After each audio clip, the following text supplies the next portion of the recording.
Right. I want someone to tell me when 15 minutes is up, because I'm not going over my allotted time. So when 15 minutes up, someone let me know. The title is, What Does It Mean to Be a Man?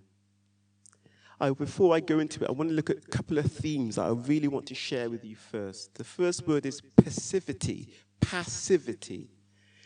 Second word is agreeable and disagreeable. I'm sure that most of you have heard of a guy called Jordan Peterson. Jordan Peterson says this. He says, men today, in fact, adults, I'm going to say adults actually today, want to be agreeable, and in being agreeable, we're prepared to sell our souls because we don't want to make waves. We are become passive.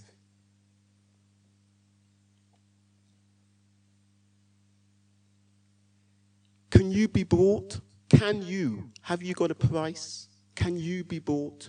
What will you sell your soul for?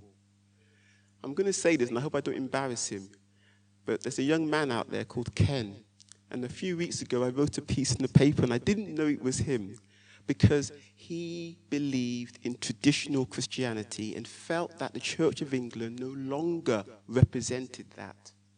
And I hope he doesn't mind me identifying him, but he stood up and said, no, this goes against what the ethics of even the scriptures is, and I can't go along with it. He's got a lot of attention nationally. But this, people, is one of the fruits of being a man, that to go against your institution, to go against your bishops. I wrote to his bishop wrote to me. My article was published in the paper, it's got a lot of attention. To go against something and to take the abuse that goes with it is one of the characteristics necessary to be a man or an adult in our society today. And I put it to you, the reason we've lost, and I'm speaking as a working class man, and I'm speaking for a working class man here now, the reason we've lost our working class culture is simply because we have put people, we've elected people who have gone to Parliament, and the moment they get there, they forget who sent them. Worst of all, they allow themselves to be brought by a system that doesn't represent the working men, women, children who put them into power. I'm going to go further and say the reason we've had mayhem in Parliament for the last 2 years is because this nation voted for one thing, and our parliamentarians, 82% of them, don't want it. Are completely antagonistic and hostile to the people who put them there. And they have no shame about it. More than that, they see us as bigots. Who described a working class woman who merely asked a question about people coming from abroad? Just asked the question, what was she described as? You surely should all remember this. By Gordon Brown, who got that bigot to talk, just for asking a question. And for that reason, I'm saying to you now, when I was growing up, I grew up in Wiltshire. I used to go up north to go and see family. And I remember distinctly the huge difference. We went to working class clubs. They all went to these working class clubs. At the Saturday night, they put on their best clothes. There'd be a comedian possibly, maybe a band. There would be, and that was the culture. And listen, I'm not going to deceive you. Sometimes it wasn't pleasant. Sometimes being my color in those places wasn't always pleasant. But that was the culture. To my horror, I went back to where I used to visit. It's all gone. None of that culture survives. The working class people have been sold out, emptied. And who stands for them now? Let me ask you a question, because I've asked myself this many times. With the passing of Tony Benn, would any of you say that there are any MPs now who are proud to be and stand up for working class values? Think for yourself. Ask yourself that question. What does it mean to be a man? We need to be represented by people. But what happens if our representatives deceive us, let us down, betray us? What happens then? I'm going to tell you what happens. Our boys in school get classrooms when competition is a bad word. Everybody gets prizes on competition days. Desks arranged in squares so that it favors female learning. Now look, I don't want to come here and fight against females, because without females, we can't have men. I'm not against females, but I'm recognizing that there are some things that men, boys, the last speaker talked about very well, I thought, talked about that it's about making men responsible and helping them. Why have we let our children be taught in this? Where was the resistance to that? We chose to be passive. Men have chosen to be passive and let horrors and injustices fly over, to the point now when in this society, if you speak up for maleness, a group like this, you're considered to be, Little Englander at best, patriotic, beyond the pale. What for? I want to tell you an incident that happened to me a couple of weeks ago. There's a zebra crossing outside the library here in Oxford. It's painted in the LGBTQ colours. So I went to the leader of the county council, a guy called Ian Husbeth. I went to him, and I said to him, this is what I said to him, I'm not straight up. I said, hey, you painted those colours out there, LGBT colours. How about painting the one outside St. Aldits in the colour of the flag of St. George or the Union Jack? What do you think he said to me? What do you think he said to me when I said that to him? I'm telling you straight up, no exaggeration, no hyperbole. He said to me, I can't do that. The Union Jacks has certain connotations, negative connotations. I said to him, are you telling me that the flag of this nation is not acceptable on the street, but this flag is? Yes. My gosh, I can't put it to you. Now, bear this in mind. This is the leader of the Conservative Party at the county council, the biggest party in the county council, a Conservative telling me that the flag of this nation is unacceptable in a public space. How have we lost our society? How? How did we get to this? I put it down to passivity. There's no real resistance to the avalanche of left-wing dogma that has washed over this society and is damaging you, me, the children coming up, and tomorrow's generation. I want to just talk to you a little bit about some of the men who I feel I really want to mention. Socrates. Do you love Socrates? Oh, thank you. I love Socrates. Why do I love Socrates? Because Socrates, I love anybody reading about him because he helps you to see truth in an argument. He helps you to identify truth. And once you've studied Socrates and you read an article, people ask me, why do I write so much? Because I read an article and I see the error in it, or I see where it could lead to. Thank you, Socrates. Thank you, Socrates, I say. Socrates asked basic questions. What is friendship, he would say to his friends. And then prove to them they don't know what it is. What is justice, he would say to another. And prove they don't know what it is. Socrates could. Now, the other reason I love Socrates is, and this is important, this is go back to what I was saying about earlier. Socrates had a chance when he was condemned to death to leave Athens. He had a chance to escape. What did he do? He said, hey, I'm an old man for a start. B, I'm an Athenian. I've lived here all my life. I'm not going to lay down my principles to escape because the council have condemned me to death. Why do I like that statement? Because the second issue I feel that lets us down is that we are so easily to betray ourselves, our society. Our representatives are so easy to betray. We need people I want you and I to be completely unbuyable, unbribable. Sticking to what you have without shame, like Socrates did. I love Socrates. The other guy is the Messiah. I love the Messiah. I love the Messiah. Why? Because you read he was a Hebrew. He lived as a Hebrew. He was proud to be a Hebrew. He didn't want to be a Roman. I say that because, let me just say, myself, I got African skin, as how you probably would have noticed. Let me just share this with you. What's wrong with my people in England right now is the people in power who look like me want to be you. Do you know what I mean when I say that? They want everything in the Caucasian world. They want to be Caucasian. That is why, friends, in today's Metro paper, it hurts me to say this, but I have to say it because it's true.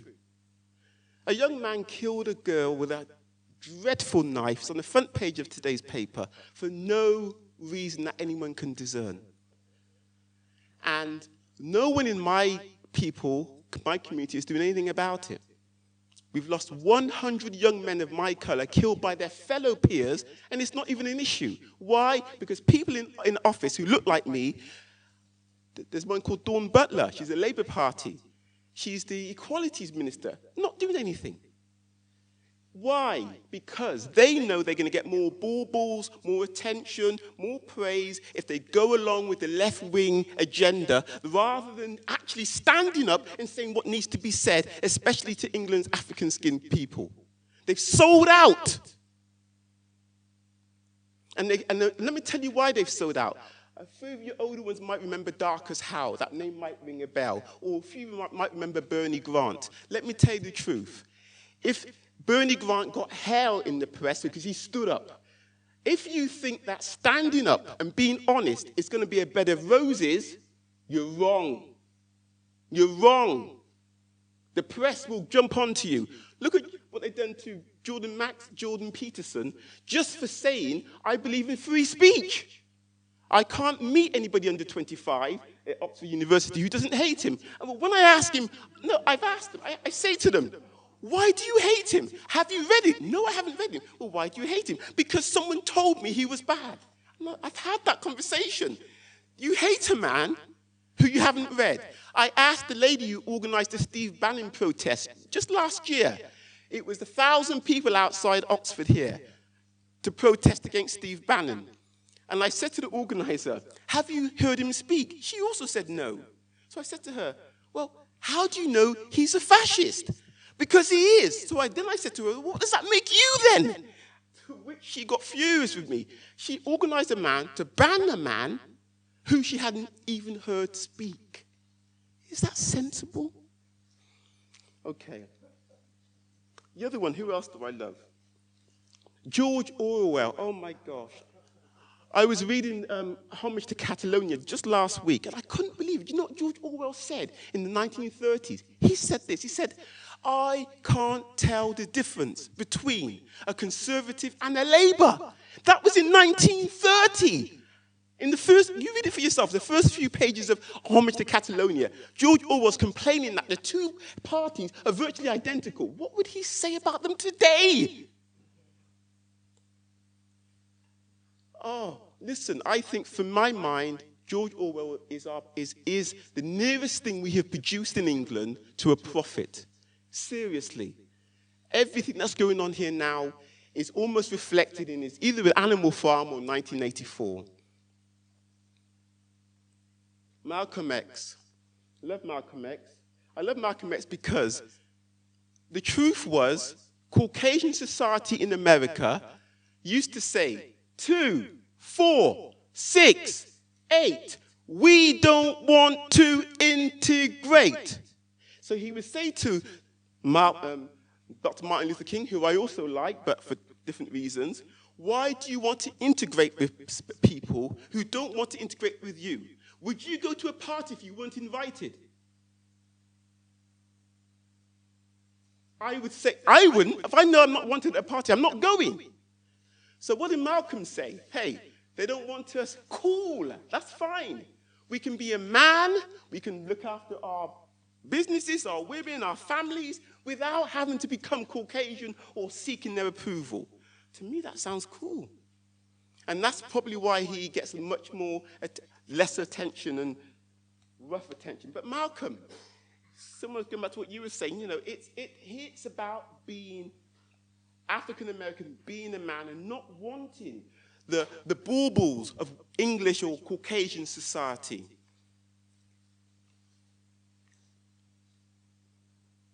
You know what Solomon used to say? Now think about this. Solomon said this, and it's something which I really think about, and it's really tough. What did Solomon say was the characteristics of a man? Solomon, King Solomon of the Bible, the great guy, the wisest man who ever lived. This is what he said. He said this. In his day, if you went as a warrior and you took Abingdon, you'd come back, the girls would be all yours, you'd be praised, you'd be terrific. Because warriors, that's what people liked. What did Solomon say? Solomon said, a man is he who can control his emotions. Anger, lust, envy, pride, your tongue. All of us here struggle with controlling ourselves from time to time. For Solomon, King Solomon, that was the characteristic of manhood, a person who can control your emotions. And I like that. I try to live that too, but it's a struggle. But for me, King Solomon had it right. A man is someone who can control your emotions. You know, I was watching Star Trek, and Commander Kor, who was the Klingon commander, they landed on Organia. Organia was this planet where everybody was smiled all the time. And he comes along, he says, right, anyone who doesn't do as I say, I'm going to shoot them, I'm going to kill them, blah, blah, blah. And they'll go in to say, okay, and just smile at him. I don't know if any of you have seen that series, but he got so upset with them, he said at one point, are there any rams among the sheep? You get that? Because they were all just complying with him. To my mind, I'm looking, because I believe that one of the saddest things that have happened to men in English society today and in Western society in general is that you can no longer find the rams among the sheep. Where are the rams among the sheep? Will they put their head up? Will they stand up and be counted? Will they pay the price? Because look, make no mistake, if you stand up and be bold and talk for truth, in our dark world that we live in that doesn't like truth, don't expect lots of roses. If you do, you're in the wrong game. But I put it to you, that if we are going to be men, adults, women, people who want to get a truth across, fear of ridicule cannot be one of the characteristics that makes us sit down and be dumb. Do you agree? You do? Okay. In closing, just what I want to leave you with. I think Jordan Peterson probably got it right. Because we are so much now afraid of being disagreeable, that most of us just want an easier life and go along with it. You know, we complain, Caribbean people who I talk to, I do a lot of campaigning work. And we campaign, we Caribbean people in particular, we campaign viciously when we're among ourselves. But when we're in mixed groups of Caucasian, it goes quiet. We don't do it. And I see that characteristics in the wider working men and women's group of today. That what's gone wrong is this. We complain in private. But because of the censors in our head, because we all know now what our left-wing agenda wants us to say, we don't do it in public enough, anywhere near enough. To the point now where if George Orwell was to come back, he would say, how did you let 1984 come into your society? To the point whereby people in Scotland, a 15-year-old boy, could, having gone to one of these diversity lessons and was told that there are 56 different genders, he stood up, he had the courage to stand up and say, no, there aren't. There's only two. One's male and the other's female. Do you know what happened to that boy? Thank you. In England. Sorry, okay. Scotland. Thank you. All right. So in Scotland. Okay, all right. It's Scotland. Thank you. Scotland, okay? And look who it was who spoke up from the voice of a child. He stood up and said, what is obvious to most of us here, but I dare say most of you wouldn't say it in public because you know the avalanche of abuse you would get from the left. I'm going to close now by saying, we mustn't be passive. If we're going to be passive, let's just understand that we're going to get rolled over and we can forget about standing up and being adults. And that's the last thing that England needs. What England needs right now is its working classes, seriously, to stand up, not to be ashamed for being working class, and to resist the avalanche and the torrent of abuse that's coming from the left that is weakening and destroying the fabric of this wonderful society. Thank you.